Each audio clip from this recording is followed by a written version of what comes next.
It started with a few digs. How narcissists test your boundaries. Hi, so today I want to talk to you about how it started. Because it didn't start with violence. It didn't start with screaming. It started with a few digs. And I'm like, okay, maybe people are... But it kept on increasing. A dig here, a dig there. Okay. So my experience started out with a few digs, little comments, little jabs, things that made me pause, but not enough to say anything about it. A comment about what I was wearing, a joke at my expense, a look when I said something they didn't like, dismissive, and I brushed it off. I'm like, oh, I thought maybe this is just how they communicate. Maybe I am being too sensitive. Because it wasn't that bad. And I didn't want to be dramatic. No, I didn't want to be dramatic at all. But those comments, they stuck with me. I started replaying conversations in my head. Did I really say it that way? Am I overreacting? Maybe they are right. They make you doubt your worldview, your perception of things. They make you question everything that you've ever known. And you wonder, how did I get here? Why am I so confused? But the human spirit is amazing. You can tell something is wrong. You can know something is wrong, but you might not have the words to describe it. I was there. No words. Do you know what you call it? Which is what I was going through. Nightmare situation, isn't it? I know how you feel. I've been there. So in that moment, I told myself, maybe people are just different. Come on, people are just different. I made excuses for them. I tried to put myself in their shoes. Empathy, we call it, isn't it? I tried to understand why they were behaving the way they were behaving. Why they were saying things the way they said them. Yeah, I was in school. I mean, trying to understand somebody, because you're like, okay, maybe you are not like this same pea, like pod in a, what's I saying? Peas in a pod, maybe. But I never thought about myself the whole entire time. Never thought about myself at all. Never. It was always about them and others. Like, what's going on? Because as an empathy, and you are in empathy, I assume that's what we do. That's what we do. You try to understand.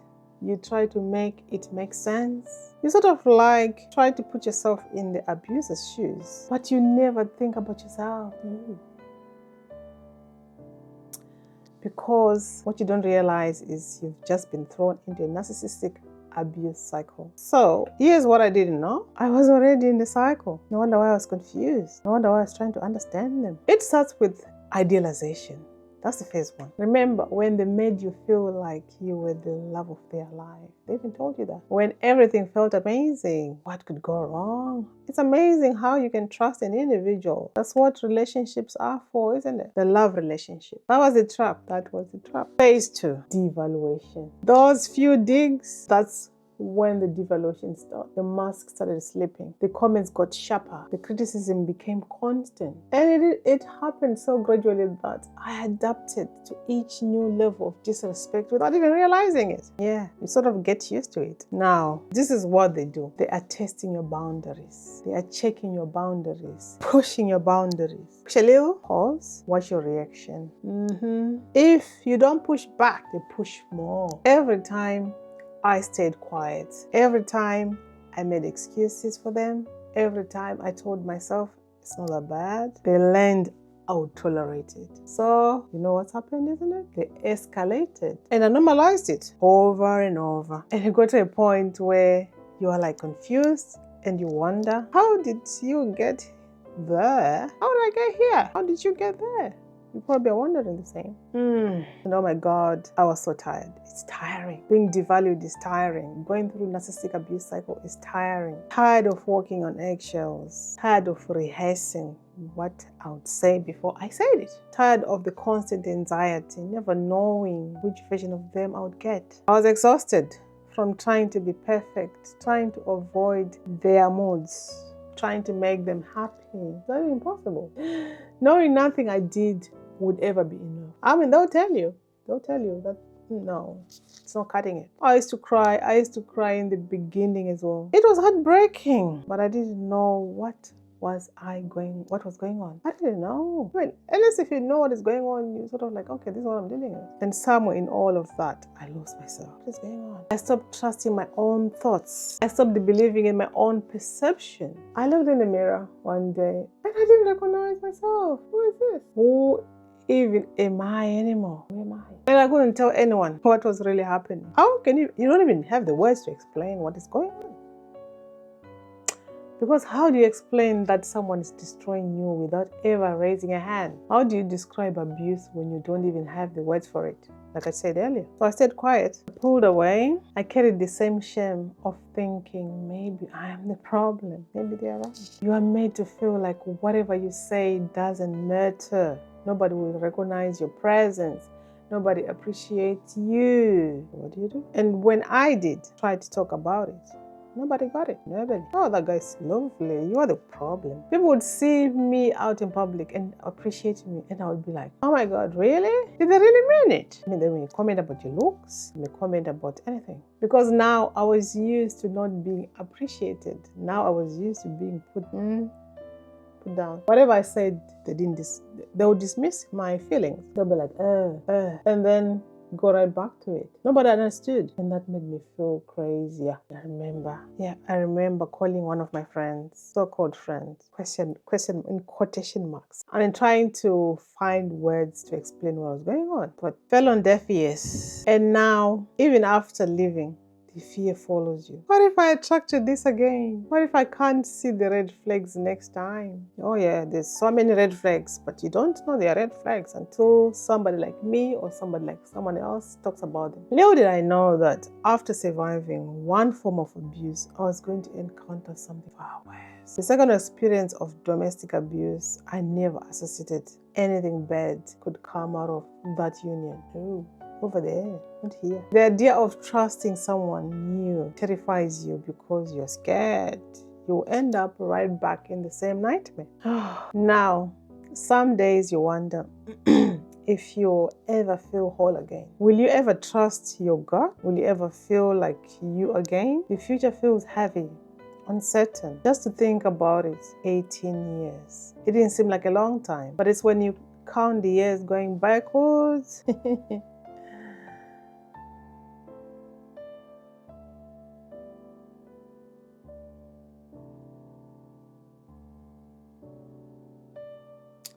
So, why didn't I see it as abuse from the start?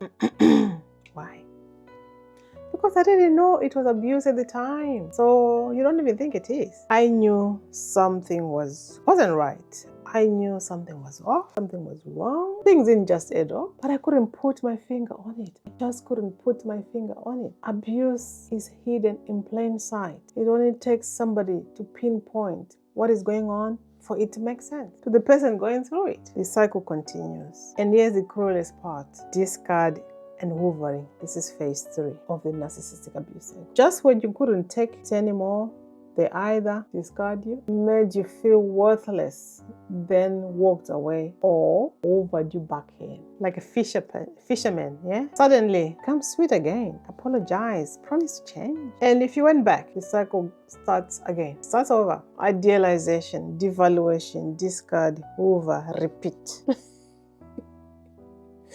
Each time the abuse gets worse. Each time you lose more of yourself. The only time that I bought my liberation was when I learned about narcissism. The word narcissism. That is what opened the door for me to walk out. I walked out after 18 years, 18 painful years. Oh my God.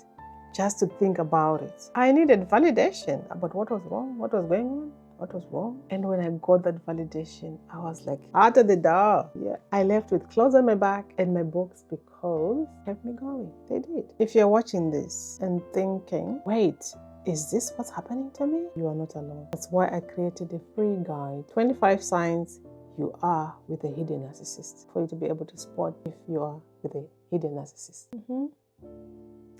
This guide will help you identify the subtle signs, the subtle red flags you might be missing. I miss Lord. You see them, but you don't classify them as red flags.